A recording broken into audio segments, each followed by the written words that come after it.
वो एक शेर है, दिल के फफोले जल गए सीने की आग से, इस घर को आग लग गई घर के चिराग से। भारतीय जनता पार्टी के पूर्व विधायक पूरन सिंह फर्त्याल अब अपने ही दल पर आरोप लगा रहे हैं कि जो कांग्रेस के विधायक खुशहाल सिंह अधिकारी के भतीजे ने परसों बीते रोज भारतीय जनता पार्टी ज्वाइन करी, किसी डील के अंतर्गत ज्वाइन करी है। तो इसका मतलब उन्होंने पोल पट्टी अपनी पार्टी की खुद ही खोल कर रख दी पूरन सिंह फर्त्याल जी ने, कि जो भी उनके वहां जा रहा है उसको प्रलोभन दिया जा रहा है, लालच दिया जा रहा है या डर दिखाया जा रहा है, और किसी डील के तहत आनंद सिंह अधिकारी को भारतीय जनता पार्टी में ज्वाइन कराया गया है। ये हम नहीं, पूरन सिंह फर्त्याल कह रहे हैं, जो भाजपा के अपने सदस्य हैं। देखिए, ये वो लोग शामिल हो रहे हैं भारतीय जनता पार्टी में जिनकी उपयोगिता कांग्रेस में खत्म हो गई थी और जो लगातार एक माफिया की तरह अपने अपनी विधानसभा में पट्टा लिखा कर बैठे हुए थे। वो किसी भी कार्यकर्ता को पनपने नहीं देना चाहते थे, एक बैनर पोस्टर दूसरे कार्यकर्ता का नहीं लगवाना चाहते थे, और अगर विधायक का टिकट या मेयर का टिकट मिल गया तो उसके बाद वो ये सोच रहे थे कि उस विधानसभा क्षेत्र के एकाधिकार स्वामी वो हो चुके हैं, एक छत्र राज्य उनका हो चुका है, और कहीं ना कहीं अपने जो कुकर्म उन्होंने किए हैं मंत्री रहते हुए, विधायक रहते हुए, और कहीं ना कहीं जिसकी जितनी औकात है उतनी भाजपा उनको ऑफर कर रही है। किसी की 10,000 है तो किसी की 10 करोड़ है, किसी की 10 लाख है।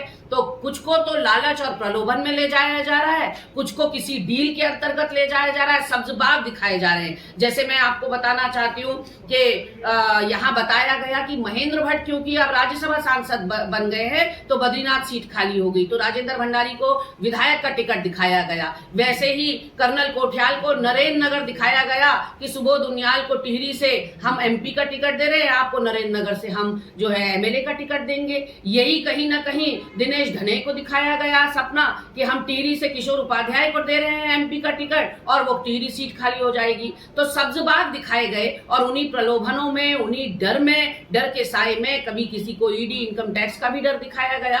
तो इन सब बातों की वजह से लोग कांग्रेस छोड़कर जा रहे हैं, वरना भारतीय जनता पार्टी में किसी की कोई आसक्ति नहीं है, किसी की कोई आस्था नहीं है। प्रधानमंत्री योगी आदित्यनाथ रक्षा मंत्री आने वाले हैं, क्या लगता है उनके आने से यहाँ पर चुनाव में असर पड़ने वाला है? देखिए, सियासी जमीन भी तो भाजपा की ही खिसकी हुई है। इस वक्त 400 पार का नारा देकर वो प्रदेश के और प्रदेश के सारे मुद्दों को गौड़ कर देना चाहते हैं। ये 400 पार के नारे के पीछे वो 100 से ऊपर पेट्रोल और डीजल क्यों हो गया ये छुपा देना चाहते हैं। कितने हजारों करोड़ लोग बेरोजगार हैं और 45 साल का बेरोजगारी का आंकड़ा आज आसमान छू रहा है, वो ये मुद्दा छुपाना चाहते हैं। वो अग्निवीर का मुद्दा छुपाना चाहते हैं, वो अंकिता भंडारी और भर्ती घोटाले और केदारनाथ में सोना चोरी का मुद्दा छुपाना चाहते हैं। इसलिए एक परसेप्शन क्रिएट कर रहे हैं 400 पार का नारा देकर, और इन बाहरी लोगों की शक्ल को देखकर या इनकी बातों को सुनकर कोई भी उत्तराखंडी आखिर वोट क्यों दे भला?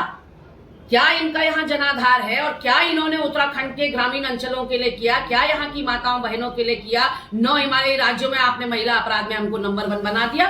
हमारे वहां से 907 बलात्कार और 778 अपहरण हो जाते हैं महिलाओं के। ये सब मूक दर्शक बनकर देखते रहते हैं। जो गांव गोद लिए थे इनके सांसदों ने, उन गांव में सड़क नहीं है। अनिल बलूनी के गांव में सड़क नहीं है, जो तीरथ रावत ने गांव गोद लिया उसमें सड़क नहीं है। तो जब अपने गोद लिए गांव का ये ख्याल नहीं रख पाए तो बाकी उत्तराखंड का क्या ख्याल रखेंगे? राजनाथ सिंह हो, दुष्यंत गौतम हो, नड्डा हो, इन लोगों के चेहरे पर या इनकी बातों पर उत्तराखंडी अब उलझने वाला नहीं है। नड्डा तो अपने गृह प्रदेश में अपनी लाज नहीं बचा पाए, हमारे वहां आकर क्या बचाएंगे? प्रियंका गांधी का दौरा होने वाली है। देखिए, प्रियंका जी मातृशक्ति की प्रेरणा स्रोत हैं और जिस तरह से उनका एक पब्लिक में एक चार्म है, एक पब्लिक में उनके लिए बहुत ज़्यादा लोकप्रियता है और हर बच्ची, हर महिला अपने आप में प्रियंका में अपने आप को देखती हैं। और प्रियंका जी में जिस तरह से इंदिरा जी की छाप दिखाई पड़ती है, जिसे अटल बिहारी वाजपेयी ने दुर्गा स्वरूपा कहा हो, तो ऐसे में उनकी डिमांड हर लोकसभा सीट पर है। अब ये देखने वाली बात होगी कि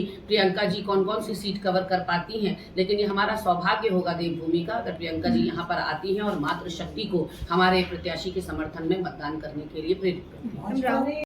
नहीं किया, ना तो उन्हें भारत रत्न से नवाजा गया कांग्रेस के रहते हुए, यूपी से सरकार में उन्हें नवाजा गया था। उसके बाद ना तो आज संसद भवन में उनकी एक चित्र भी कांग्रेस के द्वारा हटाना है। देखिए बाबा साहेब के साथ कांग्रेस ने क्या किया क्या नहीं किया ये इतिहास के पन्नों में दर्ज है और भारतीय जनता पार्टी तो आज सारा इतिहास बदल जाने में यकीन रख रही है। और ये बात प्रूफ भी हो गई है कि एनसीईआरटी की सारी किताबों से गोधरा कांड गायब हो जाएगा और तमाम जो बाबरी मस्जिद कांड है वो गायब हो जाएगा। इसको सारा बदला जा रहा है इतिहास को, ये तो सर्वविदित फैक्ट है। वहीं बाबा साहब को हमेशा हमेशा के लिए अमर कर दिया कांग्रेस पार्टी ने, अजर अमर कर दिया। उनकी जो हमारी पावन पुस्तिका है जिसे हम पवित्र ग्रंथ भी कहते हैं लोकतंत्र को जिंदा रखने के लिए, वो है संविधान की वो पुस्तक जो बाबा साहब ने अमूल्य योगदान इस भारत देश को दिया है। और उस संविधान की पुस्तक के रूप में बाबा साहब हमेशा हमारे बीच में रहेंगे। और ये कोई भारतीय जनता पार्टी के कार्यकाल में नहीं हुआ, ये